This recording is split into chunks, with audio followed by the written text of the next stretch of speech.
Pourquoi les poils ont disparu? T'as joué dans une publicité pour les déodorants Axe. Est-ce que t'as déjà fait des choses illégales dans ta vie? Bah ouais. Lesquelles? Bah, je vais pas te le dire. Non, je suis quelqu'un en conscience, qui est mère de famille. Après, si c'était dans les années 90... Non, c'est quotidien. Non, il y a beaucoup de gens qui m'ont parlé de ton interview en me disant mais c'est fou, je te vois tellement là-dedans, pourquoi t'y vas pas? Et du coup j'ai envoyé un message assez spontané en disant on me dit que c'est super, en vrai je la connaissais pas super bien, mais je la connaissais pas vraiment. On me dit que c'est super, faut que je la fasse. Et du coup ça s'est fait assez facilement et je te remercie parce que je suis très contente d'être. Moi je suis très contente de cela aussi. Et évidemment moi je te connais depuis toujours et c'est un peu un truc genre quoi? Je crois que j'ai dû rougir. Je te jure, il y a un petit peu un truc comme ça quoi. Tu reçois bien sûr, plein de gens, t'as l'habitude. Oui, c'est vrai qu'il y a 4 ans, j'aurais peut-être encore plus rougi, mais quand même j'ai fait. Là, j'étais rosée. Voilà, j'étais rosée. T'as publié l'année dernière un livre qui s'appelle Ne m'appelez pas Emmanuel. C'est un roman, mais Emmanuel, c'est aussi ton vrai prénom. Est-ce qu'il y a des gens qui t'appellent Emmanuel? Tout le monde t'appelle Emmanuel sauf dans la vie publique ou Tous mes amis, les gens proches m'appellent Emma. Oui. De plus en plus, d'ailleurs.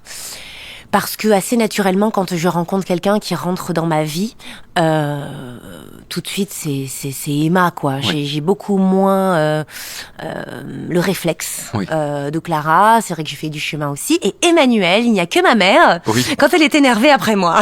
Qui dit Emmanuel. Voilà, Emmanuel, ça c'est fait. Mais sinon, c'est assez rare. C'est vrai que c'est un vieux prénom que j'ai longtemps... je vais pas dire détester, mais porter un peu. Tu sais, il y avait beaucoup d'allusions quand j'étais petite. Ça m'a directement mis dans un monde d'adulte, je trouve, assez sexualisé, assez jeune. Peut-être que tout ça est aussi une histoire de destin. Mais c'est vrai qu'Emmanuel a été un poids, quand même, assez jeune. Et quand j'ai eu l'occasion d'en changer, c'est-à-dire de complètement inventer un nom et un prénom, un pseudonyme, j'ai sauté sur l'occasion. Parce que j'en avais envie de me libérer de ce prénom qui était un peu lourd. D'où le titre Ne m'appelez pas Emmanuel. Ce qui était aussi marrant dans ce livre, c'est que en fait mon pseudo n'est pas Clara Morgan. Dans le livre, dans mon roman, en fait, je suis romancière et c'est Romane Lagrasse qui est un anagramme de Clara Morgan. Voilà, donc en fait, moi j'aime bien jouer avec les choses comme ça, les lettres, les mots, et je suis une amoureuse de la langue française, donc je m'en prive pas. Et Emmanuel, oui, parce que il y a peut-être des gens qui ne savent pas, parce qu'il y a peut-être des gens un petit peu jeunes qui regardent ce podcast. Je crois que c'est sorti, oui, il y en a un qui est ressorti. Ça a été un flop. Ça a été un flop.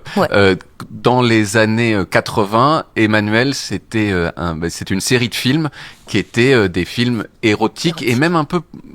Il y a eu des passages porno. Moi, je me souviens de Emmanuel 4. Je les ai pas vus et que pour moi c'est érotique. Mais écoute. Alors, moi, j'ai une grande sœur qui a donc 10 ans de plus que moi et qui avait une cassette VHS dans sa bibliothèque de Emmanuel 4. Et ma sœur, souvent, elle partait pour aller voir son petit ami et une fois, j'ai pris la cassette. Tu es devenu un adulte en fouillant dans la bibliothèque. Alors, Emmanuel 4, je sais qu'il y a une version, disons, érotique propre. Et moi, celle que j'avais, c'était porno. Pas propre. C'était porno et j'ai fait genre... Incroyable. Et donc voilà. Et donc voilà. Mais tes on parents. m'embêtait dans la cour d'école. Mais en 1981, quand tu es né, Emmanuel existait déjà ou pas? Bon, écoute, on va pas parler de ma psychanalyse et de mon père tout de suite. Si tu veux bien, on se connaît à peine. Mais oui, tu as raison, mon père connaissait sûrement. Sûrement. Mais j'ai pas creusé là, tu vois. Bon, j'ai dit ok, ça devait être un prénom, on va dire, du moment. Oui. Et puis après, peut-être que c'était pas encore non plus aussi installé que ça l'était. Je n'ai pas jugé ce méfait. Voilà, je t'avoue que je suis pas allée jusque-là encore. Très bien. Salut, c'est le mec Smalltalk. Beaucoup de personnes se demandent en commentaire comment je fais pour être aussi cool. Bah c'est simple, j'ai mon propre site web fait sur Squarespace. Squarespace, c'est la plateforme de site web tout en un conçue pour vous permettre de mettre en avant vos projets, vous démarquer et réussir en ligne. Comme moi, avec mon site de mug officiel Smalltalk. Et faire un site web avec Squarespace, c'est tellement simple. Vous pouvez créer des designs à votre image, c'est-à-dire des designs d'exception, générer votre propre nom de domaine et même commercialiser vos contenus grâce aux outils de paiement super simplifiés. Comme moi, avec mon site de mug officiel Smalltalk. Alors n'attendez plus et lancez-vous sur squarespace.com et profitez de 10% avec le code Smalltalk10, voire condition en description de la vidéo. Par contre, faites pas un site de mug officiel Smalltalk, hein. Ça c'est mon idée. Allez tout de suite, votre Smalltalk. Je compte sur vous pour trouver une autre idée, hein. T'es né la même année que moi. C'est vrai? Et c'est on a toujours... 45 cette année. Mais 45 cette année, mais exactement. c'est fou parce que... Enfin, toi, 45 en 2005. T'arrives à te le dire, ça, parce que je trouve que... Non, c'est un truc que tu prévois pas, en fait, quand t'es jeune, je trouve, c'est que tu vas commencer à voir, enfin, en tout cas pour un homme, perdre tes cheveux, être grisonnant, et à l'intérieur, non. À l'intérieur, c'est pareil. T'es un gamin, et tu vois dans la glace et tu fais, mais ça va pas avec, voilà. Il y a un décalage. Il y a un décalage. En fait, étonnamment, je vis bien avec mon visage, mon corps, ma vie, je me sens super à l'aise, et d'ailleurs, je suis beaucoup plus heureuse, ancrée, et dans, mon vrai moi, depuis que j'ai passé la barre des 40 ans. D'ailleurs, je suis en cheminement introspectif et bref, j'ai jamais autant vécu pour moi-même et je me suis jamais autant aimée qu'à partir de mes 40 ans, dans le sens où avant, je pense que pour faire tous les choix que j'ai faits et même certains hommes de ma vie, etc., j'avais quand même un bout de chemin pour commencer à comprendre ce que c'était de s'aimer. Et de pas faire les choses uniquement pour être aimé, pour l'extérieur. Et du coup, oui, à 40 ans, je trouve que tout change. Et je suis assez à l'aise avec ce que je suis et tout ça, mais c'est le chiffre. Si tu veux, là, j'ai 45, je me suis dit, mais en fait, je sais pas, ça veut pas encore phaser. Mais par contre, au niveau de comment je me sens et tout, même j'accepte mes rides, je trouve que c'est des parties de vie, c'est, y a rien que je déteste ou que je fuis, en fait, devant le miroir. Je pense que c'est important d'apprendre à tout aimer. Est-ce que tu as été désiré comme enfant? Ah oui, donc c'est une psychanalyse. Okay. non, mais attends, faut prévenir parce que moi, on m'a dit qu'on allait avoir une conversation sympathique. Non, je plaisante. Le principe de Small Talk, c'est on parle de tout sauf de ce pourquoi la personne est connue. Mais c'est large. Tout va bien, voilà. Tout va bien. Je plaisante. J'étais une enfant désirée, vu que mes parents étaient dans une vie, somme toute, assez classique, coiffeurs tous les deux, qui se lançaient. C'était pas facile, je pense, trop financièrement. C'était vraiment la tranche de travailleurs, d'artisans, en fait, moyenne, classe moyenne. Oui. Et je sais que en fait la situation professionnelle s'est dégradée en tant que coiffeur quand je suis née, et ils ont dû en catastrophe ouvrir un petit casino de quartier. Tu sais, les petits supermarchés de quartier, ils étaient débordés par ce truc-là, et je crois que ma mère m'a dit que elle m'avait beaucoup confié à ma grand-mère. Parce qu'ils étaient un peu débordés en tant que jeunes parents. Et en fait, c'est quelque chose qui ressort maintenant dans ma psychanalyse, etc. Parce que je me rends compte qu'on forme 80% de notre personnalité, mais tous ceux qui font une psychanalyse le savent, déjà in utero, et ensuite vraiment dans la première année de ta vie, voire la deuxième, mais c'est très précoce tout ça. Le rapport à la mère, au père, au monde, à l'extérieur, aux besoins, parce qu'un nourrisson évidemment ne peut pas s'exprimer, donc il n'a que son besoin qui est... Et le rapport à la mère, au père, etc., crée notre rapport au monde et au sexe opposé. Et je me suis rendu compte de quelques manques. Et je sais qu'à un moment, je pense avoir manqué quand même de l'amour et de la présence très jeune, parce qu'ils s'étaient occupés, et les grands-parents, c'est extraordinaire, mais ça remplacera jamais les parents. Et je pense que le manque d'amour de moi, le besoin d'être aimé autant à l'extérieur, etc., je pense qu'il y a eu un petit manque de présence très très jeune. Et je leur en veux pas du tout, mais c'est intéressant de faire le chemin à l'envers. Et je pense que ça, c'est dans la deuxième partie de sa vie, quand on a réussi un peu à se réaliser, à réaliser des rêves, des projets professionnels. Comme moi, j'ai eu une vie professionnelle très très remplie. Et à un moment, on se rend compte que ça suffit pas. Que en fait, il va falloir creuser, et on repousse parfois l'échéance parce que quelque part, on a comme l'intuition que ça va être douloureux. Et c'est pour ça que moi, en tout cas, et plein de gens font ça, on se noie dans le travail. Parce qu'en étant très occupé, eh bien, il y a plein de choses qu'on se cache à soi-même. Mais je crois qu'à un moment, chaque vie mérite d'avoir ce tournant.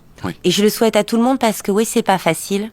Moi, en tout cas, personnellement, je me sens plus sensible qu'avant, parce que le cœur est plus ouvert, donc plus En fait, je donne déjà plus ma confiance. Et donc, en ça, tu peux déjà être beaucoup plus touché et vulnérable. Oui. Donc ça fait que récemment, que depuis récemment, que tu dis peut-être que mon enfance n'a pas été aussi joyeuse que je l'ai dit pendant longtemps. C'est ça, mais ça, je pense qu'après, quand tu fais le boulot, chaque humain peut découvrir des failles de ses parents, on est tous humains, moi aussi. J'ai créé des traumas à ma fille, je le sais. Mais du coup, je travaille sur moi pour en livrer le moins possible. Et je pense que quand t'es parent, ça accélère le processus parce que t'as pas envie de tout livrer en fardeau, quoi. Oui, je comprends. Mais c'est pas dans la possibilité de tout le monde d'avoir ce temps qui est précieux pour soi-même, pour faire cette recherche intense, parfois douloureuse, parce que souvent, on est dans les devoirs de la vie et on court et finalement c'est bien parce que ça couvre tout, ça cache tout. Tes deux parents, donc ils avaient un salon de coiffure. T'as des souvenirs de petite enfance dans le salon de coiffure Ah oui, ça oui. Avec les cheveux par terre. Après la petite expérience qu'ils ont fait en supérette, ils sont retournés dans la coiffure. Et alors oui, j'ai beaucoup de souvenirs parce que c'était un salon tout en miroir. Et donc du coup, tout. Plafond, c'était un truc comme ça qui devait être à la mode dans les années 70, donc ils étaient un peu à la bourre. Je précise que je ne suis pas des années 70. Mais c'était un peu cette ambiance-là. Et du coup, il y avait un rapport à l'image, au miroir, il fallait soit les accepter, soit en souffrir, mais ils étaient très présents. Et je trouve que c'est très marquant dans la vie d'un petit enfant. Et tu les aidais un petit peu au salon à partir d'un moment ou pas? Oui, je coupais les cheveux. Tu coupais les cheveux? Aux amis. Tout le monde disait que je serais coiffeuse, c'est certain. Ouais. Et ça t'a jamais traversé la tête? Jamais. Même très petite, quand ils disaient ça, je faisais j'avais envie vraiment de pas décevoir, si tu veux. Mais non, j'ai toujours su que c'était pas pour moi. Déjà parce que je sais pas rester enfermée, j'y arrive pas. J'ai besoin de verre, d'extérieur, de nature. C'est vrai qu'il n'y a pas de coiffeur en plein air. Non, concept coiffeur en plein air. T'as des souvenirs précis de maternelle? À quoi tu jouais dans la cour? La maternelle, vraiment, moi. Ou alors primaire, ça va. Je me rappelle pas mal du primaire, À quoi on jouait? On jouait aux billes. On jouait... À l'élastique ou pas? On jouait à l'élastique.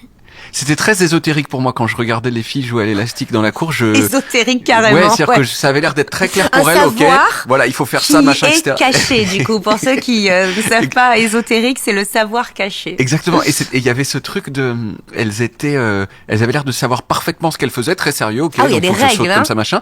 Toi, tu saurais encore jouer à l'élastique aujourd'hui ou pas? Ouais. Je donc crois que j'ai trop joué pour oublier. En quoi ça consistait? Il y avait d'accord, je suis venue pour ça. Ouais, vas-y, explique. Est-ce que t'en as un? On n'a pas d'élastique. Moi, je suis très exercice pratique. En fait, il y avait, si je me souviens bien, il y avait deux filles, ça pouvait être des garçons, mais qui se mettaient face à face. Ça, parfois, on utilise les garçons pour nous tenir la corde. Oui. Ouais. Donc, en fait, dans l'histoire, t'as raison, c'est face à face. Donc, comme les deux pieds sont dans l'élastique, évidemment, ça fait deux câbles tendus. C'est ça, il y a un élastique qui fait le tour des deux personnes comme ça. Exactement, des pieds, Et donc, du coup, l'idée, c'est de sauter comme ça. Avec un certain rythme, alors tu peux sauter les deux, et il y a tout un truc de sauter à l'intérieur, à l'extérieur, et je crois qu'il y avait même des chorégraphies de saut.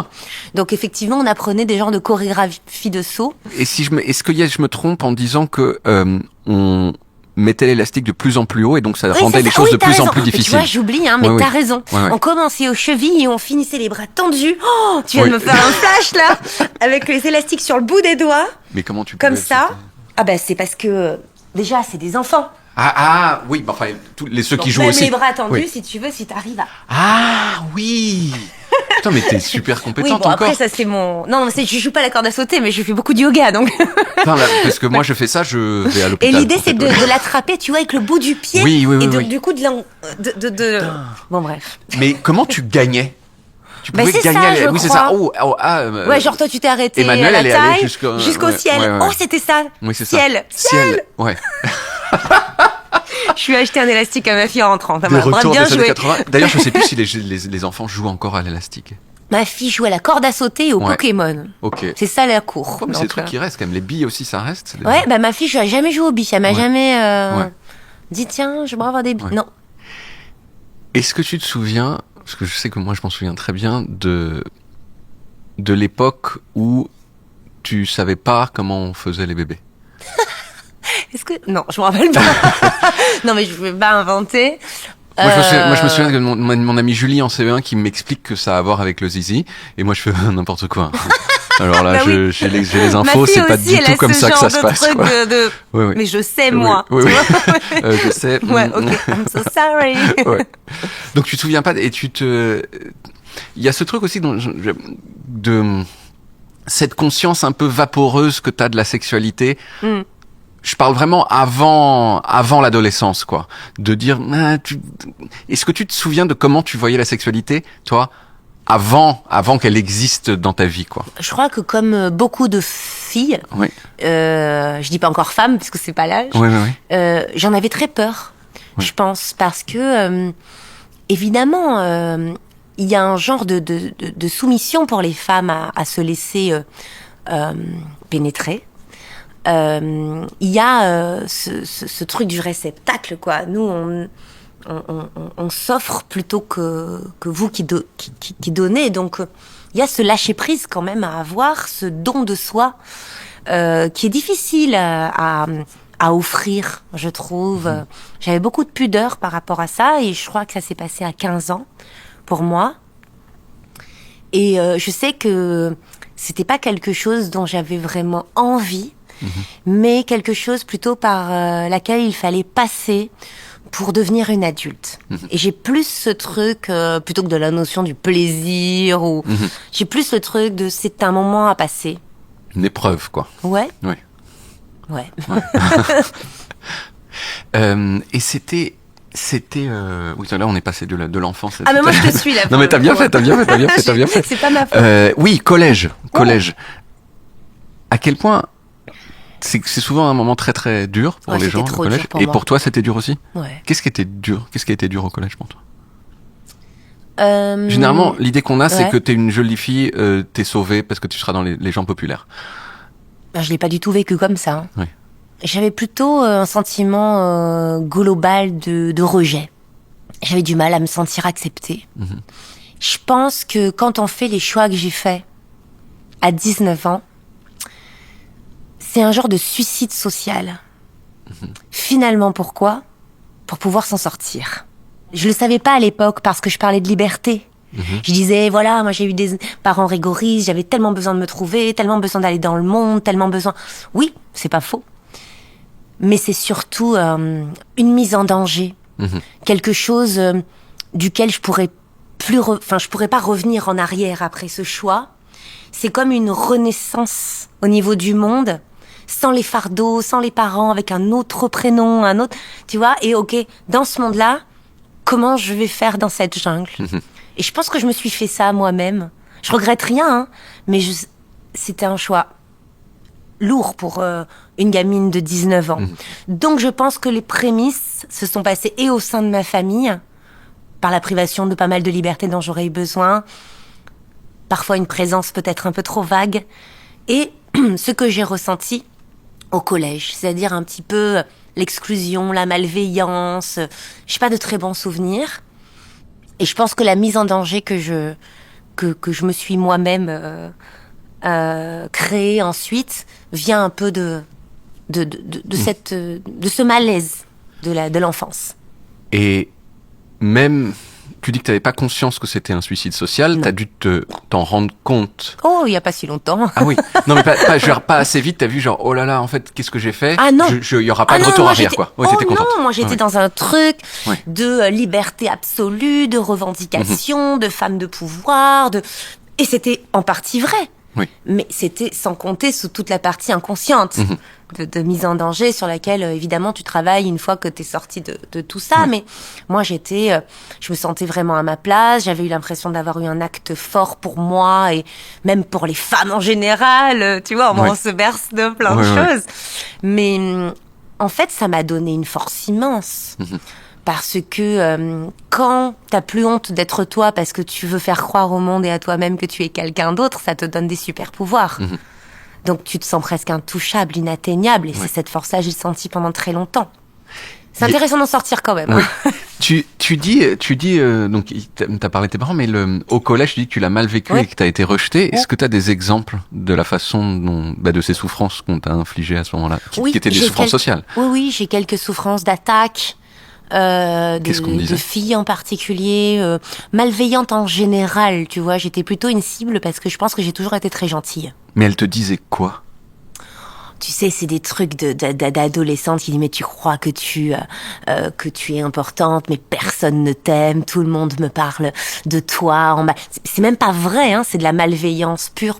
Il y a des enfants qui ont ce pouvoir de malveillance qui est très puissant, parce que je pense qu'il y a aussi un mal-être personnel, maintenant on le sait, et ça rejaillit, parce que dans les familles, parfois c'est pas joyeux, et je pense qu'il y a une genre de vengeance à l'école quand t'as pas ce que tu veux dans ta famille, tout ça tu le comprends après, mais en tant qu'enfant, quand tu le reçois, c'est très violent, et j'étais sensible. Donc je pense que tout ça a participé aussi à me dire, il faut être forte dans ce monde. Hein. Oui. Et c'est le thème d'une chanson de Mesdames. Ah oui, ça c'est où tu parles de la, enfin, il me semble, de la malveillance, des femmes à ton égard. Alors je sais pas si c'est toi que tu parles, en tout cas, le personnage dans la chanson, c'est exactement le thème dont tu parles. Oui, mais en vrai, je parlais pas de moi, je parlais à travers mon expérience de ce que quand même j'ai pu constater dans toute la société. C'est que les femmes manquent terriblement d'entraide et de sororité, et je pense que ce monde, cette société, nous a un peu fabriqués comme ça. Oui. Un monde de bagarre, de succès, pour avoir le succès, il faut quand même écraser, il faut marcher sur sur presque des cadavres en t'apprend ça, quoi, à être le meilleur, à être le premier de la classe. Et je pense que dans cette logique-là, les femmes ont perdu l'essentiel, parce que elles ont perdu beaucoup de leur yin. Je le sais parce que j'en faisais partie. Récemment, en fait, j'ai beaucoup plus compris parce que je me suis intéressée au Tao. Et donc, en fait, on a tous une part yin et une part yang. Et en fait, le curseur bouge, et en fonction des gens, et en fonction de la vie. Mais du coup, je pense que j'ai eu une part yang. Maintenant, je peux employer les bons mots. Oui. Beaucoup trop présente presque dans ma vie, ce qui m'a aidée. Hein, mais ce qui, à un moment, m'a rattrapée parce que mon yin étouffait. Et j'ai eu besoin de réactiver ça, d'où mes choix aujourd'hui, comme le féminin sacré, de créer des retraites, d'être très proche des femmes. J'ai besoin de féminité. Parce que le yang, c'est le masculin, et le yin, c'est le féminin. C'est vous, parce que t'es quand même une icône de la féminité. Mais tu dis que t'étais plutôt masculine. Enfin, t'étais une icône féminine, mais masculine à l'intérieur. En fait, c'est dans le Tao, on associe les forces yang à l'action, à la discussion, au succès, au faire. Je sais que j'ai beaucoup étonné les gens à travailler non-stop, à enchaîner les projets, à accepter toujours plus. Et quand tu reviens au yin, c'est fort aussi, mais c'est plus doux, plus intense, plus profond, plus dans le partage. Est-ce qu'on a de la place dans ce monde pour ça ? Mais en fait, pas trop. Et donc, du coup, les femmes sont très yang. Et je crois que c'est pour ça que... Alors, ça peut arriver avant, mais entre 30 et 40, 45 ans, beaucoup de femmes ont des grands réveils. Parce qu'elles se rendent compte qu'elles sont dans leur... Elles ont un manque de yin. Et c'est pour ça qu'on voit beaucoup de femmes... à un moment avoir des éveils comme ça de conscience et de retour au corps, parce qu'elles se rendent compte qu'elles sont déconnectées de leur soi, de l'ancrage, du rapport aux femmes. Et dans mes retraites, il y a que des femmes comme ça qui me disent j'ai perdu mon yin après, une fois que tu as la connaissance de pouvoir exprimer comme ça. Mais c'est ce monde qui est... Mais dans cette chanson, tu parles quand même spécifiquement du désir des hommes et du fait d'être regardé par les hommes, et on sent, en tout cas dans la façon dont tu racontes cette chose-là, que le fait de provoquer facilement le désir des hommes peut provoquer l'hostilité des autres femmes à ton égard. Oui, pas de tout, hein, mais c'est vrai que, tu sais, le truc, c'est que j'ai tellement été sous les feux des projecteurs, à essayer d'avancer toujours la tête haute, à jamais rien avouer de mes failles, etc., de ma sensibilité. J'ai développé un truc incroyable, c'est que quand je rentre dans une pièce, je sens tellement toutes les énergies. Je peux te dire même les pourcentages de positivité, d'aura, etc. Enfin, c'est quelque chose et je pense que cette sensibilité, je l'ai créée avec mon expérience d'avoir toujours peur qu'on m'aime pas, qu'on me juge, et du coup, tu développes ça. Et moi, je suis à combien, par exemple Toi, tu es... Non, mais je vais pas dire ça parce qu'après, on a l'impression que je vais... tu vois, parce que tu me dis, non, mais tu as une très belle âme. Et ça se voit à travers ton regard, à travers... En fait, moi, je vois ton âme dans tes yeux. Et tu sais, tu sens le côté un peu parfois malveillant, taquin, qui va faire que... T'inquiète, je vais quand même te brosser dans le sens du poil, mais à la fin, ce que je veux, c'est prendre ça de toi.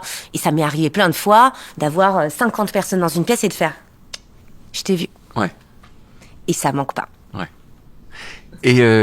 Alors, je reviens toujours à ça parce que c'est des choses qui m'obsèdent peut-être un peu moi-même, mais Dis-nous tout, vas-y, je suis devant toi. Non, mais là, si tu veux, est-ce que tes bourreaux du collège... Oui, je me rappelle.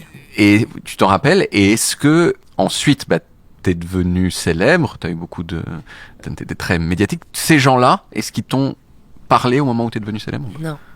Par contre, ceux qui ont été horribles, notamment avec ma mère, y a carrément des gens, quand ça s'est su que j'avais fait ce choix si particulier du porno, il y a des gens qui ont été atroces avec mes parents, qui leur ont enlevé la parole, qui ont parlé d'eux, tu sais, ces salons de coiffure de quartier. Et ceux qui ont été les pires, c'est ceux qui sont devenus me demander des photos et des dédicaces. 2-3 ans après, parce qu'en fait, je passais à la télé et j'étais genre validée par la société. Oui. C'est encore une polarité.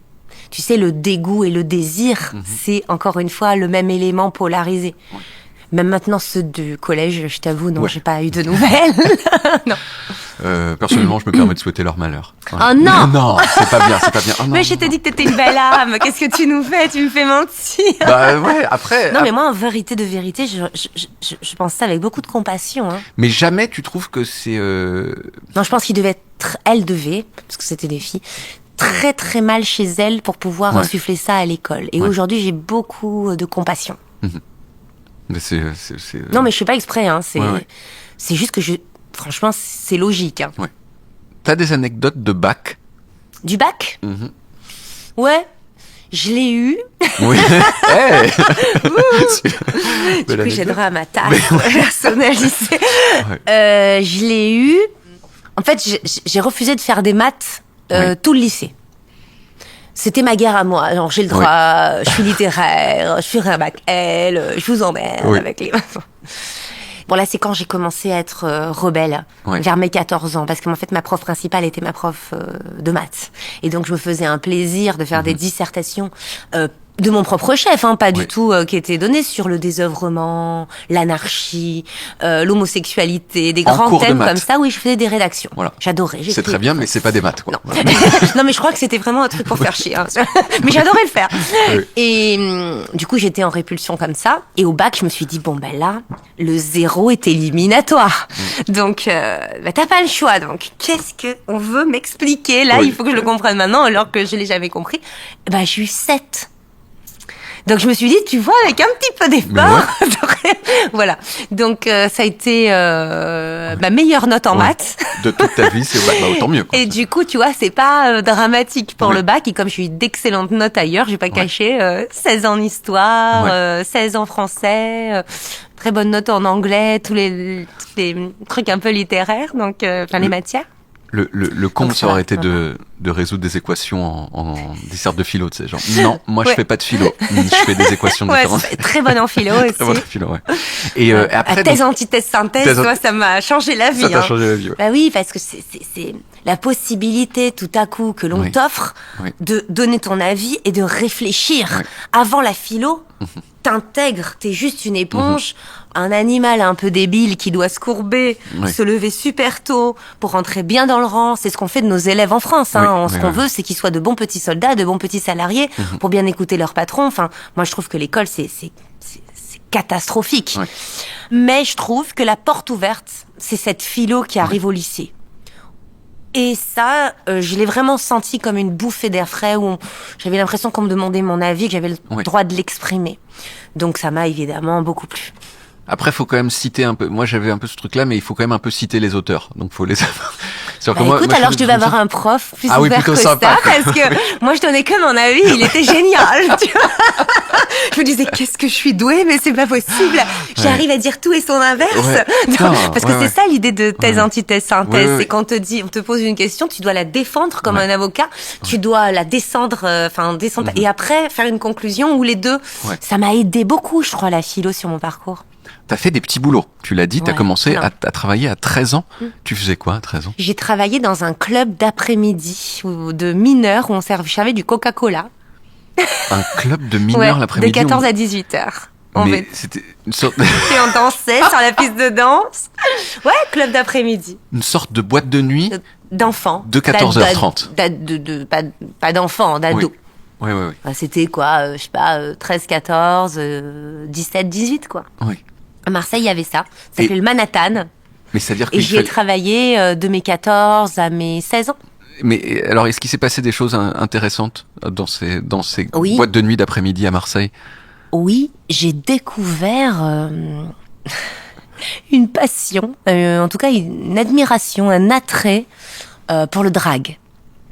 En fait, c'était le début du drag en France, avec une chanson incontournable pour les gens de mon époque qui faisait « Let me be a drag queen extravaganza ». Je me souviens parfaitement. Et en fait, il y avait des drag queens dans ce club. Et en fait, ça m'a fait quelque chose... Dans ce club pour enfants de 14 ans. Ouais. Bon, moi, après, je sais qu'il y a une polémique là-dessus, mais j'ai pas de problème à ce que les enfants sachent que c'est un drag queen. Je sais dis juste en 1994 à Marseille, ça paraît très moderne, quoi. Oui, je sais que c'est un débat de société, et d'ailleurs, c'est très intéressant d'en débattre, parce que vraiment, bref. Mais ce que je veux dire, c'est que, pour moi, du haut de mes 14 ans, voir des dragues dans ce club, il fallait déceler le mystère. Donc il fallait me rapprocher d'eux, il fallait leur parler. Parce que c'était pas encore tout à fait le monde d'adulte, en fait. C'est un monde d'enfants de pré-adultes déguisés, tu vois, parce que même eux, en fait, avaient 17 ans au final. Oui. Tu vois, oui. Mais moi, je voyais pas ça, je voyais l'identité, tout ça. C'est des questions qui du coup, m'ont été posées. Oui. De savoir qui j'étais, quelle sexualité j'étais, parce que j'avais un attrait pour les filles aussi, mais j'osais pas en parler parce que mes copines, si je leur avais dit ça, elles auraient plus voulu me parler. Tu vois, t'as 14-15 ans, t'es pas dans un truc très... Et ça m'a aidé à me dire, regarde, il y a des gens différents, il y a de tout, il faut de tout pour faire un monde. Mais le drag a ouvert quelque chose dans ma soif de liberté et dans la gamme des potentialités. Oui. Quand même, il y a ce moment où en très peu de temps, t'es passé d'une jeune fille qui vient de Marseille à un visage que tout le monde connaît en peu de temps, je pense, en un an, quelque chose comme ça. En un jour. En un jour. Vers mes 17 ans, j'avais un attrait de plus en plus important pour le monde des adultes, simplement. Et un jour, je vois à la télé un reportage sur le Cap d'Agde. J'ai vu des adultes aller chercher leurs fruits et légumes à poil. Enfin bref, ils mettaient des trucs. Et j'ai trouvé ça délirant. Oui. Et c'était plus de la curiosité, genre comme une enfant, parce que 17 ans, t'es quoi, tu vois. Oui. Je veux voir ça, je veux ce monde-là. Et donc du coup, j'ai saucé mon petit ami de l'époque. On a pris notre petite voiture, on avait juste assez d'essence pour faire Marseille le Cap, tu vois. Sauf qu'en fait, le truc des familles naturistes et tout, c'est très bien la journée. Mais le soir, en fait, ça se transforme littéralement. Les clubs échangistes ouvrent. Et en fait, les gens, ils sortent habillés en latex, avec des grands-mères en laisse, enfin, des trucs. Ouais. Et quand t'as 17 ans et que t'as jamais rien vu de ta vie, je veux dire, t'as l'impression d'être au bon endroit. Tu te dis, mais en fait, il fallait que je vois ça pour devenir une grande personne. Alors nous, on n'a jamais été échangistes parce que j'ai jamais eu cette capacité, on va dire, d'outrepasser la jalousie, les sentiments un peu primitifs, etc. Mais j'étais en reportage avec ces gens parce que je dis mais aux filles mais comment tu fais, alors là ton mec il va aller avec non mais comment tu fais, et elle comment tu vas lui parler, et après le lendemain mais est-ce qu'après vous avez une discussion et est-ce que tu lui demandes la permission. J'étais en reportage. Oui. Mais par contre j'adorais l'idée, le fait que ce soit possible, cette liberté là j'ai toujours chérie. Et quand ces mêmes gens m'ont dit nous on va au salon de l'érotisme à Paris, j'ai dit nous aussi. Ouais, tu vois, on va prendre le salaire de postier de mon mec. Oui. Et c'est ce qu'on a fait. Et c'est vrai que quand les producteurs nous ont vus passer, ils sont tous venus nous voir. Parce que on était des ovnis. Mais vous étiez donc au salon de l'érotisme, et là vous avez fait quelque chose pour vous faire remarquer, ou Non. ou juste vous marchiez? Ah non, là c'était juste, on avait envie de faire partie de... c'est surtout, on rejoignait les gens qu'on avait rencontrés au Québec. Oui. Donc c'était dans une énergie un peu de dire, après l'étape 1, tiens, on va les revoir là-bas. En fait, c'était pour mon anniversaire, et mon mec de l'époque me dit, ta surprise, tu voulais aller voir à Paris, on monte à Paris. Alors évidemment, sur la route, je vois la Tour Eiffel, je pleure, on n'a jamais rien fait, nous. Hein. Enfin, on n'a jamais voyagé. Et tous les producteurs venaient nous voir, et bien sûr on disait non pas du tout, moi je suis en BTS Action Co. Enfin tu vois, non rien à voir, non, on est très sympa, on est très content d'être là, hein, mais jusqu'au moment où il y a un mec qui m'a dit les bons mots, et ça a cassé quelque chose dans mon système de pensée. Ça a pénétré quelque chose. Et je vais te dire, quand je suis rentrée dans ma classe de BTS Action Co, j'avais l'impression que j'étais sur la lune. Oui. J'étais là, mais j'étais plus là. J'en avais trop vu pour être dans cette classe de BTS. Et après, c'était la fuite. Il fallait fuir. Et les mots qu'il m'a dit, ce Fred Coppola. Son vrai nom. J'aime toujours le dire. J'ai su que ce mec-là me comprenait, qu'il comprenait ma candeur, qu'il comprenait ma pudeur et ma soif de mordre la vie, et mon énergie bouillonnante de curiosité. Et ce mec-là, il me dit direct, il me dit moi, ce que je voudrais te proposer, c'est de tourner avec ton mec. Et je lui dis, mais ça se fait pas, ça, personne fait ça. Il me dit, c'est pour ça que tu vas devenir une superstar. J'avoue que sur le moment, j'ai fait haha. Et en fait, il a eu les bons mots, il était doux. Parce que c'est exactement ce qui s'est passé. Ouais. C'est la vista, quoi. Et quand ça s'est mis en travers de mon chemin, il y avait quand même l'histoire d'Emmanuel, les privations de liberté, il y avait quand même un parcours. J'ai su. Et très rapidement, quand je suis rentrée dans la peau du personnage, je me suis dit, je veux être un symbole de l'érotisme à la française. Et avec les années passant, plus ça allait, plus j'avais l'impression de porter le poids du féminin sur mes épaules. En faisant tous mes choix moi-même, sous la coupe d'aucun homme, j'avais l'impression d'être l'héritière des droits des femmes. Enfin, je sais pas, après, tu sais, tu te fais des trucs, et c'était une fierté pour moi. Tu dis érotisme à la française, qu'est-ce que ça veut dire à ton sens, érotisme à la française ? Ça veut dire être maîtresse de sa capacité érotique. L'utiliser à bon escient, dans la bienveillance, mais quand même dans quelque chose qui va me faire avancer aussi la cause du féminin en général. Et ça s'oppose à d'autres... Je sais, mais moi j'avais pas cette vision ce que je me demande, c'est du féminisme. Mais je suis d'accord, il y avait une vraie vision, et surtout à mon époque, il y avait les chiennes de garde. Oui. Et j'étais en totale opposition avec cette vision du féminisme, en présentant des émissions télé, en faisant la couve de magazine, en étant présente à la télé. À chaque fois, j'avais l'impression de gagner une bataille pour le féminin. Oui. Sincèrement. Et je crois que ça m'a rendue beaucoup plus forte, parce que c'était pas que moi. Mais ce que je voulais dire, c'est que tu dis l'érotisme à la française, ce qui sous-entend qu'il y a d'autres endroits, les États-Unis, l'Angleterre, l'Allemagne, où c'est un autre type d'érotisme. Oui, parce que pour moi, il y a un genre de chic français, où on peut tout se permettre, qui fait que tu peux ne pas être vulgaire. Tu vois ? C'était ça qui était très frappant, je pense, c'est que t'étais quelqu'un de... T'étais pas vulgaire. Après, il y a plein de gens qui me trouvaient vulgaire, j'imagine. Ouais. Mais moi, dans ma vision, non. Ouais. Et j'avais l'impression de pouvoir être totalement nue. Et je me disais, il y a des...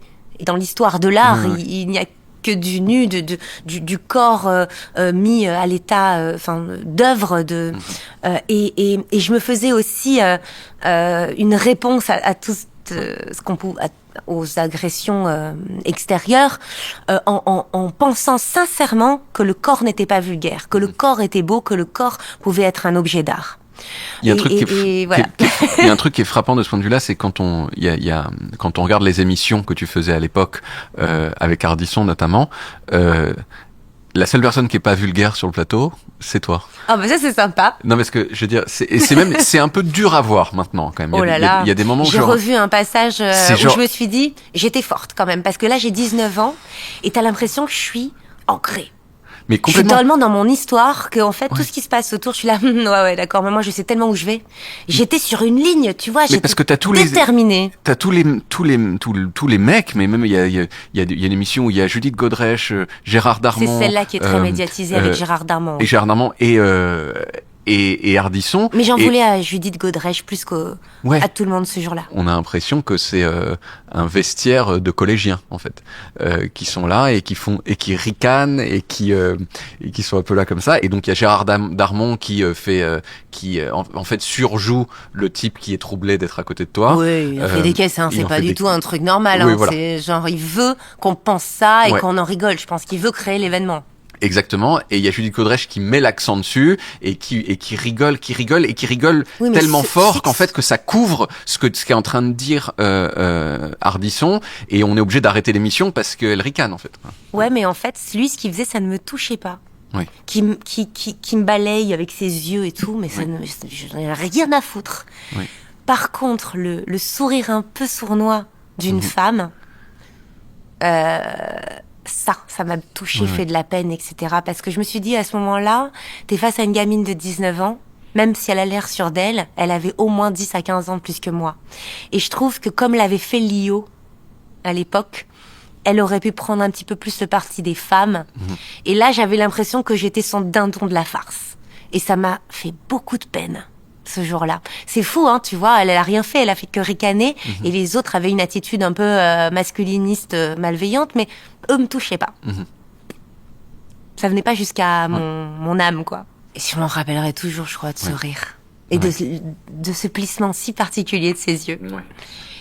Et je pense, avec tout ce qui s'est passé par la suite, et ses aveux, de son traumatisme de jeune adulte, mais je pense qu'en fait, dans ce rire, il y avait aussi un petit peu de la petite fille qu'elle était.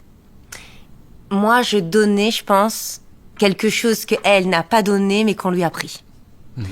Et en fait, il y avait quelque chose de lourd dans son rire, de cynique,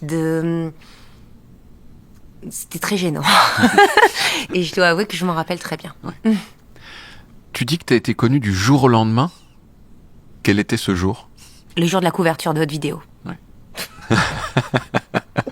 Oh mon Dieu. Donc je suis dans ma classe de BTS Action Co. Je pars à Paris pour un shooting porn, hein, avec mon petit ami de l'époque. Oui.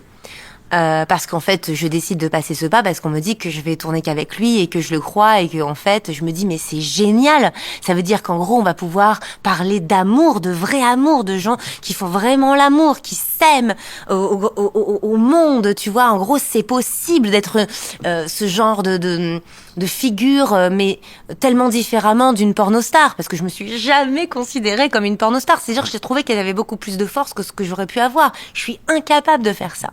D'ailleurs, il y a la petite phrase que je dis quand je reçois mon premier hot d'or, alors que j'ai jamais tourné. Hein. Je crois que j'ai fait une scène qui était pas sortie, c'est avec mon mec et tout. Et mes premiers mots, c'est je suis tellement contante de pouvoir parler d'amour. Non mais, je suis déconnectée, hein, si tu veux. Et je dis, on en a tellement besoin, tu vois, c'est comme ça. Mais quand je te dis que j'avais l'impression d'être un porte-drapeau et de l'amour et du féminin fort et que en fait j'avais tellement ma vision que tu pouvais pas venir et abîmer ça, tu vois ce que je veux dire.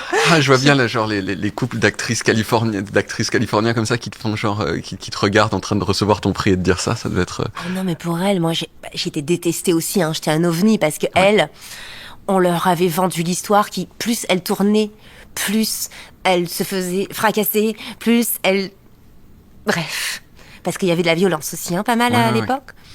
Plus elles allaient devenir des stars. Ça, c'était ce qu'on leur faisait croire. elles font ça pendant des années, il se passe pas grand-chose, et il y a une jeune gamine qui arrive, elle a jamais tourné, elle reçoit un hot d'or, l'attention, les médias, donc j'ai été pas la mieux accueillie dans ce métier non plus, auprès des actrices en tout cas. Ouais. Mais je me suis rachetée, on va dire, au moment du Journal du Hard que j'ai présenté pendant 7 ans, parce que c'était une des premières émissions, la première peut-être, qui donnait la parole aux actrices. Tout à coup, elles avaient un prénom, un nom, une identité, une personnalité, une raison pour laquelle elles avaient fait ça, et ça devenait, en gros, on leur donnait la parole et elles avaient tout à coup le droit de parler. Ouais. Et ça, j'ai pu créer ça dans le Journal du Hard. Et donc tu disais donc BTS Action Co, t'avais fait un petit shooting. Non mais je t'en prie, c'est super, c'est juste. Les chemins, c'est. Mais non, mais on reprend toujours, il y a pas de problème. Tu montes à Paris pour faire ton shooting, etc. Voilà. Et là. Donc je redescends à Marseille, je continue mon truc habituellement, et je me rappelle très bien, on a une étude de cas, 6 heures. Oui. Et le lendemain, ma couve sort. Un devoir sur table, donc c'est ça. Ouais. Ouais, c'est un devoir de 6 heures, mais dans un coin de ma tête, j'avais que le lendemain, la couverture de notre vidéo sortait en affichage dans tous les kiosques. Et il y en avait en face du lycée. Lycée BTS auquel j'allais. Et en fait, au bout de la 2e heure, j'ai quand même mis 2 heures, hein, parce que ça servait à rien ce que je faisais. Hein, je le faisais parce que je savais que je quittais l'école, je pouvais plus y être. Hein. Mais je suis allée au bout de 2 heures et j'ai lâché, je suis partie en courant.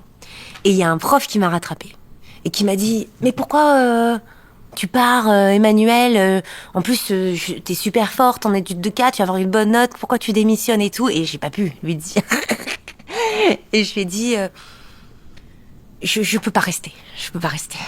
Et j'ai fui. Et j'ai revu un prof, il y a quelques mois, qui m'a dit on a eu une réunion après toi, quand tout est sorti, et on s'est dit on a vraiment raté quelque chose avec Emmanuel. Pour qu'elle fasse ce choix-là, alors que elle avait des bonnes notes, elle était intelligente, etc. On est passé à côté d'un truc, on a raté quelque chose. Et j'ai trouvé ça incroyable que des profs puissent se réunir pour dire qu'est-ce qu'on a raté pour en arriver là. Il y a quelques mois, avec toute la carrière que tu as faite. Je l'ai vu il y a quelques mois à Aix-en-Provence et il me dit, tu sais que tu as causé beaucoup de réflexions auprès du corps professoral. C'était passionnant. Et c'était un prof de philo. Tiens. Et comme quoi, tu vois, parce que lui, il me voyait passionné par la philo, il a pas compris pourquoi j'abandonne. Oui. Enfin, tu vois. Et c'est vrai que le lendemain, ils ont tous compris pourquoi j'étais partie et j'ai fui à Paris et ma carrière était lancée aussi parce que de toute façon, j'avais plus le choix. Je m'étais grillée. Et ouais, ça s'est fait comme ça.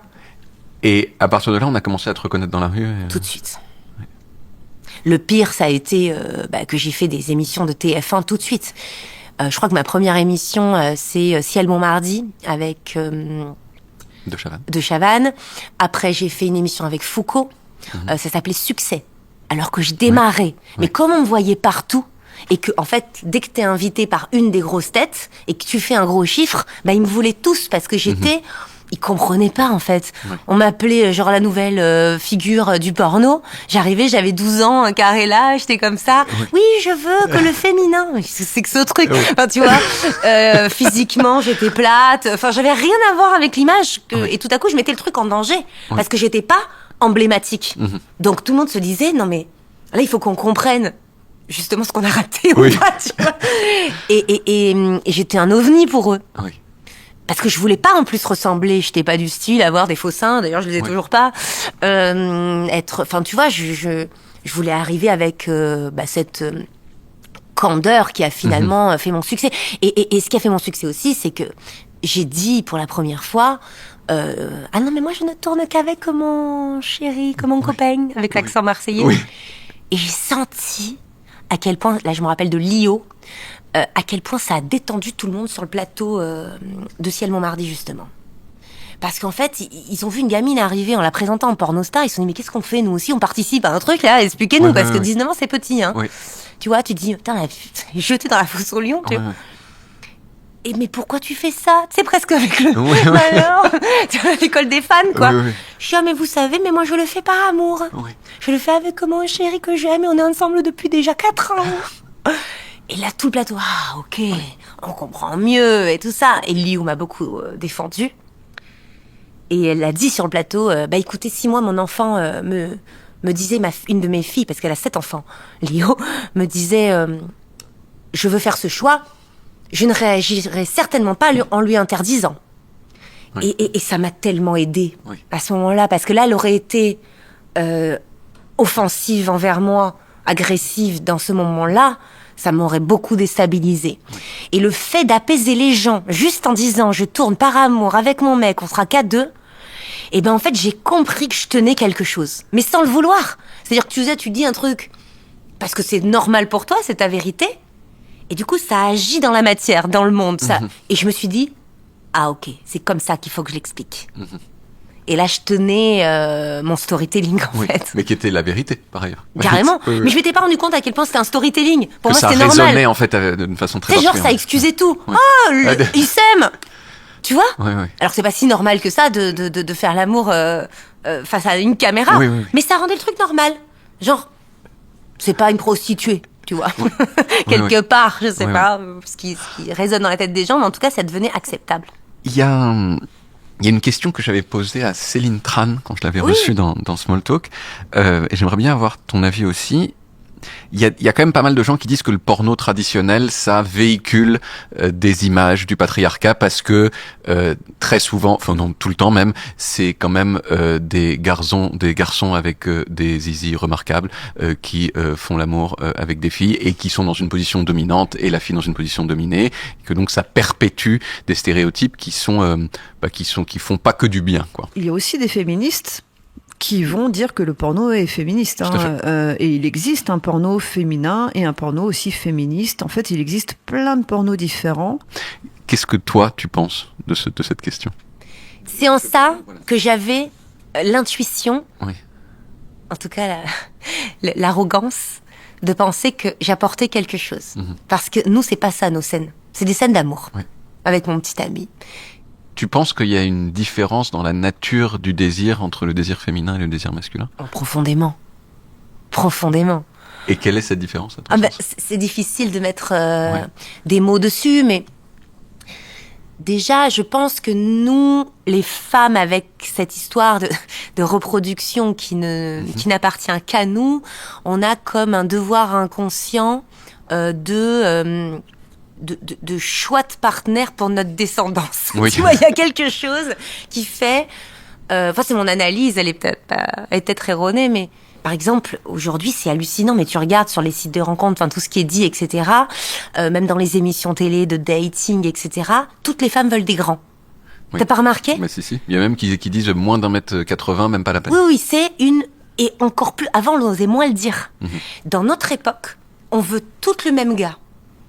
Tu vois, on veut qu'il soit à la fois adorable, qu'il nous aime, mais en même temps qu'il soit un petit peu distant. On veut qu'il soit grand. On veut qu'il soit foutu d'une... On s'en fout des jambes, on veut qu'il soit costaud. Enfin, il y a tout un truc. Je dis pas que tout le monde aime les mêmes choses, mais il y a quand même une standardisation assez évidente. En fait, ça, c'est de l'attrait sexuel, mais c'est aussi pour notre reproduction. Je pense qu'il y a de ça en nous. On a un petit peu plus de cases à remplir quand on choisit un partenaire ou sexuel ou pour la vie qu'un homme.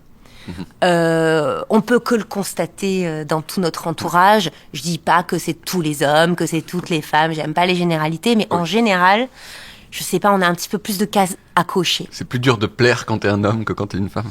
Non, donc, puisqu'il y a plus de cases à cocher. Oui, et aussi il y a le fait que vous semez. Oui. Donc en fait, plus il y a de petits vous, plus vous peuplez le monde, mieux c'est. Tu vois ? Donc il y a ce truc déjà qui est ancestral et qui, je trouve, casse un peu la donne. Nous, on est dans le choix et vous êtes dans le nombre. Oui. Et je pense que c'est ça aussi qui a créé avec le temps cette dissonance un peu. Pourquoi les poils ont disparu ? Non, mais tu peux pas me poser des questions. Coq à l'âne, j'ai décidé que j'adore. Coq à l'âne. En fait, si tu peux, parce que c'est mes questions préférées. Pourquoi il n'y a plus de poils ? Attends, j'y réfléchis 2 secondes, parce que ça fait longtemps que j'ai pas réfléchi à ça. Après, je pense qu'il y en a eu un peu moins qu'il y en a maintenant. C'est-à-dire ça revient légèrement. Ouais. Ça revient pas au même... J'en ai toujours pas. J'arrive pas à être une militante féministe avec des poils sous le bras. Mon mari m'en voudrait. Je suis militante féministe, mais à ma façon. Je m'épile. Mais non, peut-être ça revient un peu, mais ça revient pas dans les mêmes proportions que c'était là dans les années 70, en fait. Écoute, je vais te dire pourquoi je m'épile. Parce que, en fait, tu transpires plus. Oui. Il y a des odeurs. Oui. Et en plus, mon mari aime pas le visuel. Oui. Et en fait, c'est pas un acte féministe pour moi de dire je t'emmerde, j'ai des poils. Oui, Enfin, oui, tu oui. vois, Oui, oui. il aime pas trop, puis ça pue. Oui.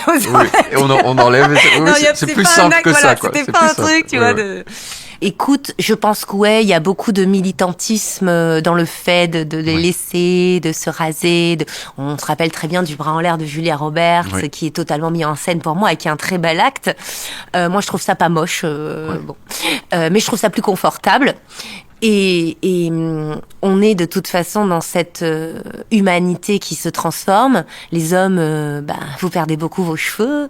On en a peut-être moins besoin. Un pelage qui disparaît face au fait qu'on ne vit plus dans la nature et qu'on a beaucoup moins besoin de se protéger. Donc de toute façon, il y a ce truc-là aussi naturel qui fait qu'on a de moins en moins de poils. Mais c'est vrai qu'une femme à barbe, c'est toujours mal vu. Hein. C'est pas l'histoire. Ça restera compliqué à... Non, ce qui y avait... clairement, quand j'étais petit encore, c'est que le poil chez les femmes, et je parle des poils en bas, était... Des poils pubiens. Des poils tu peux pubiens, le dire. voilà. Moi, je dis poil en bas, mais c'est vraiment bien. C'était... Moi, j'adore les mots et pouvoir les employer, tu vois. Parce qu'on l'emploie pas tous les jours, non, c'est tu vrai, vois. Et j'avais très envie que tu... Dans les années 60, par exemple, il y a un magazine qui est sorti et qui a juré dans son éditorial, jamais on ne camouflera un poil pubien. Ce qui veut bien dire que le poil pubien était érotique. Et je me souviens très bien que c'était ma vision quand j'étais... Je pense que ça peut être un attrait pour certains hommes. Et que ça l'était. Parce qu'en fait, moi je me souviens encore quand j'avais 12 ans, c'était le truc de le catalogue de la Redoute, où genre, tu voyais un peu à travers les culottes transparentes, tu voyais un tout petit peu ce qu'il y avait derrière, et s'il n'y avait pas de poils, tu voyais rien. Et donc, ça érotisait la chose. Ouais. Et ça, j'ai l'impression que... pour les gens en tout cas, qui les sont nés hommes... en 1990 comme Robin. Voilà. Non, en tout cas, moi, les hommes que je fréquente, c'est vrai qu'il n'y a pas de fan de poils, quoi. Tu vois, c'est un truc, il y a un peu, t'as raison, disparu. Je ne saurais pas dire pourquoi. Mais le poil est moins érotique. Ouais, il s'est désérotisé. Mais pourquoi? Et Robin est d'accord, hein. Robin, le poil, c'est pas érotique pour toi. Ah, on a une hésitation du producteur. Il sait pas trop, il t'en parlera hors voilà. Et en fait, je pense émission. qu'il a un avis très clair qu'il n'a pas envie de livrer tout de suite. C'est sûr. Ça fait très jeune. Ouais, c'est vrai qu'il y a ça aussi, il y a peut-être un rapport à l'enfant intérieur et tout ça. Et le poil, quelque part, c'est ce qui nous fait passer de l'enfant à l'adulte. Donc, c'est mon avis, mais je sais aussi. Fantasme là-dedans. Mais moi, c'est ma position qui me paraît très claire et très saine. Mais il y a des. C'est-à-dire. Vraiment. De dire que moi, je me souviens très bien que quand j'étais petit, c'était ce qui différenciait les femmes des petites filles, et donc dans ma tête, ça s'est érotisé parce que c'est une femme. Et je suis obligé de dire que je suis en minorité maintenant, mais parce que il y a des hommes qui me disent oui, mais quand il y a pas de poils, tu vois mieux. Ah bah oui. Et donc, et je comprends aussi. C'est un truc un peu, c'est plus terre à terre, plus mécanique. Je sais que voilà, ça te fait très plaisir de parler de ton attrait pour les poils. Je crois que j'en ai jamais parlé dans Small Talk en 87 épisodes. Je suis très contente que ce soit avec moi. Tu as créé Claraya. Oui. C'est une société qui propose des retraites aux femmes principalement, mais aussi aux couples. C'est bien ça? Maintenant, récemment. Récemment couple. C'est des retraites sur le site internet, il y a marqué, qui célèbrent l'union entre énergie vitale, l'amour de soi et le plaisir conscient. Est-ce que tu peux nous expliquer un peu comment ça se passe? Ça dure 5 jours, si j'ai bien compris. C'est dans un endroit très joli à côté de Montpellier. Et c'est donc principalement des femmes qui se réunissent. Non, là c'est que des femmes. C'est une retraite de féminin sacré. Féminin sacré. Et donc, quand on arrive à cette retraite, qu'est-ce qui se passe? Déjà, il a fallu que ça passe par moi, que ça naisse d'un besoin, d'une nécessité, pour que je puisse me rendre compte des bienfaits que ça pouvait avoir, et du manque cruel qu'on avait de sororité. C'est-à-dire que dans ce monde très yang, on a oublié que en fait les femmes, elles accouchaient entre elles avant, qu'on n'avait pas besoin de médecins et que tout est médicalisé, on a perdu quelque chose, je trouve, avec ça, avec cette famille de femmes qui se soutenaient. Aujourd'hui, on en voit beaucoup des retraites de ce même genre, parce que je pense qu'il y a un vrai besoin, parce qu'il y a eu un vrai oubli. Pour moi, c'est juste remettre sur la table quelque chose qui de toute façon n'aurait jamais dû disparaître, qui est la sororité, l'entraide entre les femmes et ce besoin fondamental qu'on a d'être entre nous. Et moi, je me sentais mal aimée des femmes. Tous les gens avec qui je travaillais, c'était des hommes, des producteurs, des attachés de presse. Enfin, vraiment, j'avais que des hommes autour de moi, que du masculin. Et à un moment, pendant donc mon burn-out il y a 4 ans, il y a eu un vrai manque du féminin. Et je suis tombée sur cette annonce de retraite de féminin sacré. Et je sais pas pourquoi, enfin comme beaucoup de choses dans ma vie, j'ai dit, je dois aller là. Et j'avais peur des femmes à cette époque et j'étais très éloignée du féminin.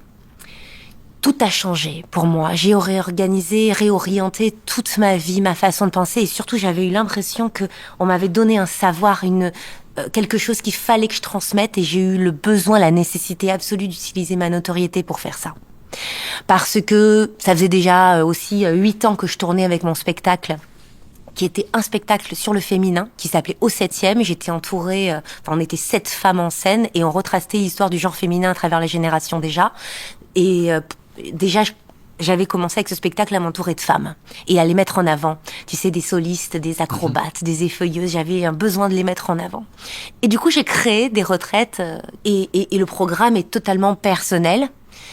Et je reçois des femmes qui ont souvent, alors j'ai des 20 ans, mais qui ont souvent entre 30 et 45, 50 ans, qui sont dans cette période que moi j'ai vécue. C'est-à-dire, on a tout fait pour cocher toutes les cases, on a tout fait pour être la meilleure femme, la meilleure mère, la meilleure travailleuse, tout. Et en fait, on se sent extrêmement vide maintenant qu'on a coché toutes ces cases et on se rend compte que c'était pas ces cases qu'il fallait. Enfin, en tout cas, ça n'apaise pas. Il manque quelque chose de fondamental. Et là, c'est le retour à soi, c'est le retour au corps, parce que souvent elles me disent, et je le ressentais aussi, je me sens coupée en deux. Je me suis éloignée de ma libido, de mon corps, de l'amour de moi. Ça pleure beaucoup, ça s'aime beaucoup, et c'est aussi beaucoup la joie. Et je suis contente parce que, bon là, elle est pleine, ma retraite, elles sont 35. J'arrête parce que je trouve que voilà, c'était déjà beaucoup. Je me rends compte du besoin qui est là. La fin de l'interview, ça cesse d'être chronologique. J'ai vu. Voilà, ça a déjà commencé. Ouais. Des sujets qui n'ont rien à voir les uns avec les autres. Non, je t'en prie. T'as joué dans une publicité pour les déodorants Axe, où t'es en date avec un monsieur pas particulièrement sexy. Non, il est dégueu. Voilà. Je suis désolée, je dois pas le dire. Après, il est. Non, mais ils ont fait exprès de mettre quelqu'un qui est pas arrangé. Ils lui mettent la mèche, ils le griment. Ouais. Tout à fait. Il est peut-être pas top au départ, mais ils l'ont dégueulifié, en fait, dégueulassifié. Voilà. Et à un moment, tu sens son odeur d'Axe Marine qui s'est mis de déodorant, et du coup, tu le trouves plus attirant. Est-ce que vraiment un déodorant peut faire la différence? Tu veux que je te cache ce micro dans la tête? En fait, je sais pas si t'avais remarqué, mais avant cette pub, elle avait déjà existé sous plein de formes. C'était une pub très connue du fait que Axe Effect. Mais c'était dans un truc qui avait existé déjà, qui existait. Et surtout, j'avais demandé à ce que ce soit drôle. Et je sais pas si tu te rappelles, hein, je tombe de la table et je me relève et j'ai un écrevisse dans les cheveux. Parce qu'il y a 3 versions. Il y en a une où je tombe, il y en a une où j'ai un écrevisse dans les cheveux. Et tu restes comme ça et en fait, tu essaies de récupérer ta dignité. Exactement. Et en fait, t'as une écrevisse dans les cheveux. Moi, j'allais toujours sur les projets que je trouais différents, un peu drôles et bien payés. Ça fait partie du truc, mais il fallait que je m'amuse. Ouais. Moi, j'utilise Axe depuis que j'ai 20 ans. Ça n'a pas eu cet effet-là. Ça n'a pas eu l'effet qu'il y a dans la pub. Mais quand même, cette idée de l'odeur qui peut changer quelque chose quand même dans l'attirance, quoi. Alors, honnêtement, je suis pas en désaccord total avec ça.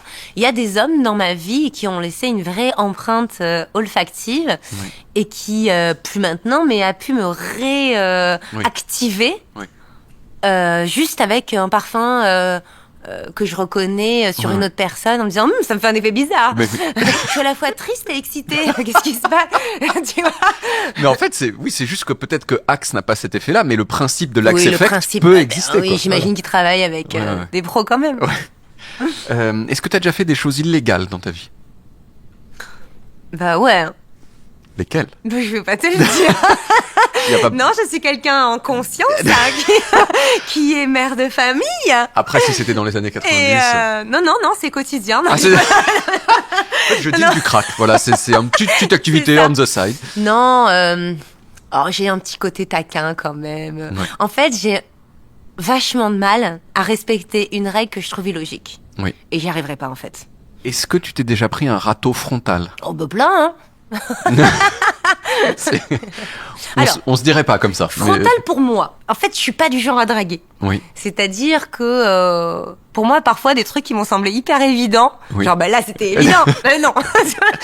Donc, en fait, quand je dis oui, c'est-à-dire que moi, j'ai reçu des râteaux. Oui. Parce que j'avais l'impression d'avoir vraiment été claire. Oui. Mais je suis pas sûre qu'en fait ça. Ouais. Oui. Mais oui, en tout cas, il y a des fois où, pas mal de fois, certaines fois, je vais pas donner de valeur, d'éléments de valeur.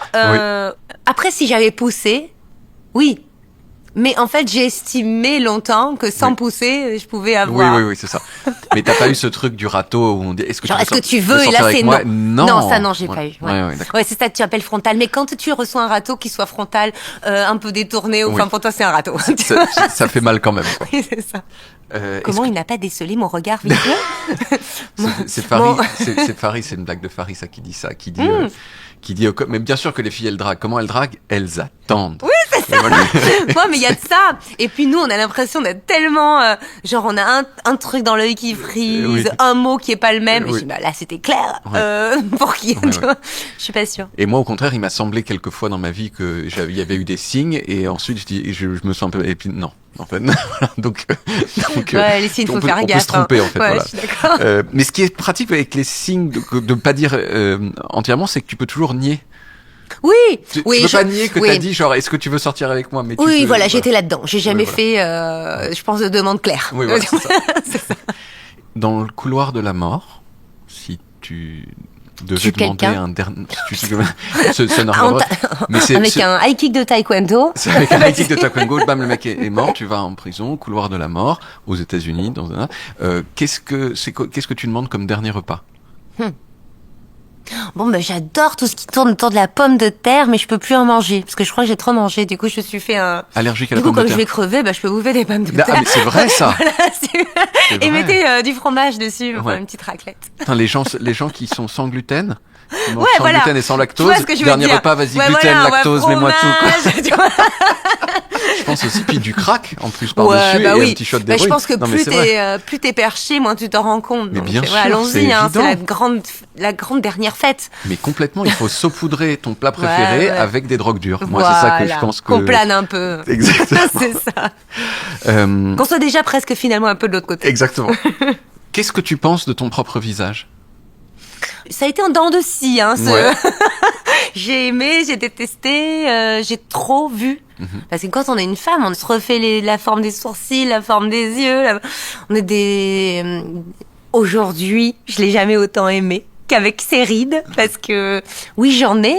Et très longtemps, j'ai cru que ça allait être problématique. Tu vois, quand j'avais 30 ans, je me disais... je joue avec mon image, puis les gens me disaient beaucoup comment tu vas faire quand t'auras dépassé les 35 et que toi qui joues sur ton image, tu seras bien emmerdé parce que tu n'as que ça. Et en fait, de se rendre compte avec les années qu'on n'a pas que ça, et loin de là, c'est très réjouissif. Oui. Et aujourd'hui, j'adore mon visage et je pense que je l'ai jamais autant aimé, même s'il a vieilli. Tu sais, ça là, les pattes doigts. Ça là. Tu sais ce que je pense que c'est? C'est toutes les sourires forcés aussi. Parce qu'il y a des rides jolies. Des sourires forcés devant Julie de Et Godrèche. il y a des rides forcées, de rire forcé. Et moi, j'ai beaucoup ri forcé. Ouais. Est-ce que tu es jalouse en amour? Je suis passée par tous les stades. Ouais. Je pense. En fait, je n'ai constaté ma jalousie que lorsque ma logique a été perturbée. C'est-à-dire que pour moi, la logique, c'est que quand tu aimes quelqu'un, tu veux le mieux pour lui. C'est-à-dire qu'il ait une vie extraordinaire, que votre lien, bien sûr, soit indéfectible, mais que tout soit permis. Moi, j'adore cette notion de la liberté, de pouvoir... Ok. Et là, ça frise avec directement une douleur, tu vois. Ouais. Et tu dis, ok, alors je pense ça, mais je ne peux pas l'appliquer. Donc là, déjà, ça dissonne et c'est particulier. J'aimerais que ça me fasse pas mal, mais ça me fait mal. Ouais. Et puis, le temps avance. Et puis, tu soignes un peu ton amour de toi, ton ego. Et tu comprends qu'en fait, ça active des blessures d'abandon, de rejet, de trahison et de tout ça. Donc, en fait, ça dépend pas vraiment de toi. Mais après, je suis passée dans une phase où je me suis dit, moi, je suis pas du tout jalouse. Mais alors, vous pouvez arriver parce que j'étais dans un truc d'ego où je me suis dit, je me disais certainement, je suis assez sûre de moi pour pouvoir tenter des choses, pour pouvoir dire, mais fais ce que tu veux, mais je suis tellement une personne sûre de moi, et solide. Et jusqu'au moment où ça arrive, parce qu'il y a l'expérimentation. Oui. Et en fait, ce que tu te prends en gifle, tu l'avais pas appréhendé, et en douleur. Et donc, du coup, là, ça remet en scène tes propres défaillances. Parce que moi, je crois que la jalousie, c'est finalement des manques d'assurance de soi. Mais je n'ai pas dit mon dernier mot. En matière de jalousie. C'est ça. Et jaloux des ex ou pas? C'est-à-dire? Des ex de tes petits amis ou de ton mari. Des ex? Ça, pas du tout. Pas du tout. Le passé, rien. Et est-ce que les gens avec qui tu as été ont été jaloux de ton passé à toi? Je suis pas tombée sur ce genre de malade. Un autre genre, oui. D'autres genres de malade, mais pas celui-là. Genre un truc d'être jaloux, tu sais, des pages de magazines. Oui. Tu sais, il y a des femmes qui font ça. Oui. Elles rayent dans les magazines, tu sais, la Redoute et tout, et genre les corps des femmes et tout, comme ça, quand ils feuillettent sur une page. J'ai vu des extrêmes comme ça. Ouais, j'avais vu ça à la télé, je crois. Je me dis, là, c'est la jalousie quand même puissante. Et il y en a beaucoup. Non, mais ce que je veux dire, c'est que pour toi, le problème, il se pose un petit peu différemment que pour les gens qui n'ont pas eu une existence publique, qui ont une sexualité publique. Bien sûr. Moi, ça demande quand même en face une certaine intelligence d'ouverture d'esprit. Ouais. Mais alors, je suis pas tombée là-dessus, mais j'ai remarqué qu'il y avait pas mal d'hommes qui choisissaient des femmes parce que elles les attiraient et sexuellement et intellectuellement, enfin en tout cas pour tout ce qu'elles étaient en termes d'aura. Et une fois qu'ils les avaient, ils voulaient éteindre ça. Et ça les gênait profondément qu'un autre homme puisse ressentir ce qu'ils ont ressenti en tombant amoureux d'elle. Ouais. J'ai jamais eu ce genre d'homme, mais j'ai plein de copines qui ont ça, et c'est assez terrible. Est-ce que tu sais faire quelque chose d'inutile, mais d'impressionnant? Je crois que je sais bien dessiner. C'est moins inutile que ce que disent beaucoup de gens quand je leur pose la question. Ils font genre, oh regarde, je peux mettre mon bras genre comme ça, ou genre je peux faire craquer mes oreilles. Ah oui, sinon ça c'est pas mal. Ouais, je crois qu'il y a pas beaucoup de monde qui... parce que je suis hyper laxe. Sans douleur. Regarde, en fait, je tourne mes bras comme ça. Mais pour le yoga, c'est très pratique. Ouais. Hein. Ça rend des gens assez souples. Mais moi, je fais ça, encore une fois, je me brise les coudes, quoi. C'est tellement intéressant. Ça a été quoi ta plus grande douleur physique de toute ta vie? Elle est clairement émotionnelle. Des douleurs émotionnelles qui ont fait mal au corps. M'ont fait très mal physiquement. Et quand je pense à mes plus grandes douleurs physiques, elles sont au niveau de mon plexus solaire, au niveau de mon cœur, au niveau de ma gorge. Et aujourd'hui, je sais que c'est la plus grande des violences. Ouais. On m'a déjà tapé par terre à coups de pied, mais j'ai eu beaucoup moins mal que sur ce genre de violences qui partent de l'émotionnel, mais qui deviennent physiques. C'était ma question d'après. Est-ce que tu t'es déjà battue? Ah oui. Je me battais beaucoup quand j'étais petite, pas pour me défendre. Hein. J'ai jamais attaqué, mais je me défendais. Et puis j'ai été championne de taekwondo. Et donc du coup, ça m'a donné un petit peu d'assurance. Donc tu sais casser la gueule aux gens s'il le faut. C'est une arme dont je ne me sers pas. Oui. Mais si jamais il faut l'activer, tu l'activeras, quoi. Ouais. D'accord. Mais j'ai peur de moi, je crois. Ouais. Mais les coups de pied par terre, c'était dans une bagarre? Non. Ça, c'était plutôt dans les premières histoires d'amour. Ouais. Mais pas toutes les femmes, mais beaucoup de femmes ont vécu ça. Moi, je savais que après avoir vécu ça, que je ne vivrais plus jamais. Que c'était ma limite. Mais bien sûr que je suis allée vers des personnalités particulières tout au long de ma vie, comme Greg, avec qui j'ai fait ces fameux films et qui était schizophrène. Mon père l'était aussi. Et je sais qu'on reproduit. Et que, en fait, j'ai compris quelque chose. Je me suis dit, je pensais longtemps, en tant qu'adulte, en fait, on se fait du mal. On est dans un genre de masochisme en cherchant les personnalités comme ça. Tu vois, il y a beaucoup de femmes comme ça qui, je dis pas toutes, hein, mais qui vont chercher des mecs un peu nocifs et qui te disent, mais je tombe toujours sur des pervers narcissiques. Tu vois, il y en a beaucoup qui disent ça. En fait, aujourd'hui, je comprends différemment. Mon analyse, c'est plus qu'on veut réparer l'enfance. Et qu'en fait, on cherche le père en tant que femme, en tout cas. Moi, ça m'a fait ça beaucoup, plus maintenant, mais qu'on n'a pas eu et qu'on veut réparer. C'est pas pour rien que mon père est schizophrène et que mon premier petit ami aussi. C'est pas la malchance. C'est que bien sûr, j'ai pas choisi, mais mon inconscient a choisi à ma place et a voulu réparer. Et j'ai continué. Jusqu'au moment, je crois, où je me suis dit, je comprends que je ne peux pas réparer autrui. Une guérison ne peut être que personnelle. Et donc, quand t'as beaucoup morflé là-dessus et que t'as vu que t'as pas pu réparer,